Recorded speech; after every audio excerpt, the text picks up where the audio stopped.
नमस्कार। जैसा कि आप सब जानते हैं कि 25 तारीख को पार्टी के एक कार्यक्रम के दौरान आप सबके साथ ही शिरकत करते हुए मैं एक हादसे में काफ़ी जल गई थी।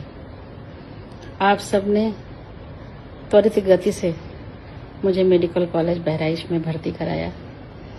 लगभग 8 घंटे वहाँ रहने के बाद माननीय प्रदेश अध्यक्ष जी, माननीय मुख्यमंत्री उत्तर प्रदेश सरकार, माननीय प्रदेश संगठन महामंत्री जी, हमारे दोनों माननीय डिप्टी सीएम महोदय के निर्देश पर मैं लखनऊ मेदांता हॉस्पिटल में एडमिट हुई। तब से लगातार इलाज चल रहा है। जब मैं उस हादसे का शिकार हुई थी, उस समय की पीड़ा को शब्दों में बयान करना मुश्किल है। मुझे ऐसा लग रहा था कि मेरा सर, मेरा चेहरा सब पिघल कर जमीन में मिला जा रहा है। लेकिन फिर भी चूंकि आप सब चिंता कर रहे थे, मुझे उस समय भी अपने दर्द को बर्दाश्त करने की एक शक्ति मिली। और तब से लेकर निरंतर जिस तरीके से प्रत्यक्ष अप्रत्यक्ष रूप से संदेशों के माध्यम से आप सब ने शुभ कामनाएं व्यक्त की, मुझे मिलने के लिए, मेरा हौसला बढ़ाने के लिए आप सब निरंतर हॉस्पिटल आते रहे, उसके लिए मैं सदैव दिल से आभारी रहूंगी। मैं जब जली थी उसके बाद से बहुत ही ज्यादा डर गई थी। और मैं तो डरी ही थी, मेरे परिवार के लोग, मेरे शुभचिंतक, वो सब भी काफी घबराए हुए थे। इनफैक्ट कई दिनों तक मेरा चेहरा पूरा पट्टियों से ढका रहता था। ड्रेसिंग की पीड़ा असहनीय थी, प्रतिदिन ड्रेसिंग होती थी और मुझे आप लोगों के माध्यम से ही पता चलता था कि आंखों पर, होठों पर, चेहरे पर, माथे पर काफी जलने के गहरे निशान हैं। साथ ही साथ मेरे सर पर भी काफी गहराई में जल गया था।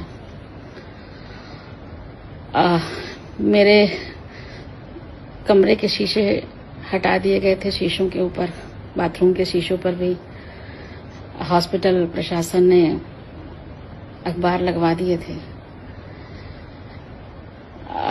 मैं उस समय की पीड़ा को शब्दों में नहीं कह सकती, लेकिन फिर भी ये हमेशा महसूस करती थी कि एक पुरुष हो या महिला, और इनफैक्ट विशेष रूप से महिलाओं के लिए उनका चेहरा बहुत महत्वपूर्ण होता है।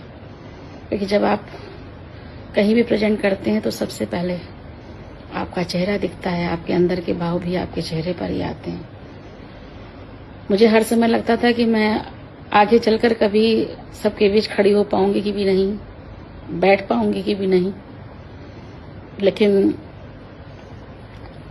आप सबकी शुभकामनाओं की वजह से आज मैं इस स्थिति में अपने को पा रही हूं कि आप सबका आभार व्यक्त कर सकूं और आप सबके बीच पूरे आत्मविश्वास के साथ बैठकर बात कर सकूं। हादसे जीवन में आते हैं, जाते हैं, लेकिन मुझे लगता है हादसे व्यक्ति को मजबूत भी बनाते हैं। क्योंकि मुझे धीरे धीरे, जब मैं बिस्तर पर थी, मुझे अपनी स्थिति का आभास भी हो रहा था। दर्द और पीड़ा सहनीय रहती थी। आप लोग आते थे, काफी ढांढस बंधाते थे। तो मुझे ये एहसास हुआ धीरे धीरे, जब लेटे लेटे ही मैंने मेडिटेशन करना प्रारंभ किया और मुझे यह एहसास हुआ कि भले ही मेरा चेहरा खराब हो चुका है, लेकिन मैं तो वही हूं और इस मैं तो वही हूं को और अच्छा और सुंदर बनाना है और वो मेरे हाथों में है। आप सबने बहुत सहयोग किया और मुझे लगता है कि जैसे आज मैं इस कॉन्फिडेंस में आ पाई हूं कि आप लोगों से वीडियो कॉल के माध्यम से बात कर सकूं।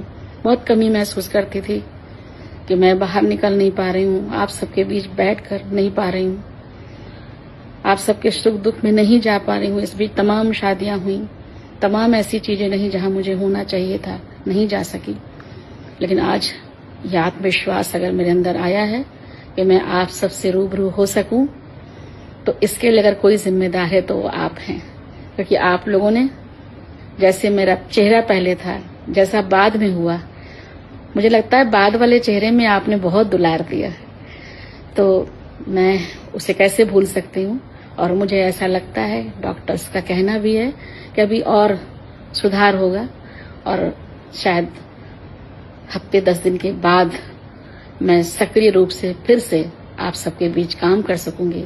लेकिन सच मानिए, ये बड़ी शिद्दत के साथ महसूस किया कि अगर आप नहीं होते, आप सबका साथ नहीं होता, परिवार शुभचिंतक नहीं होते, तो शायद ये आत्मविश्वास फिर से नहीं लौटता।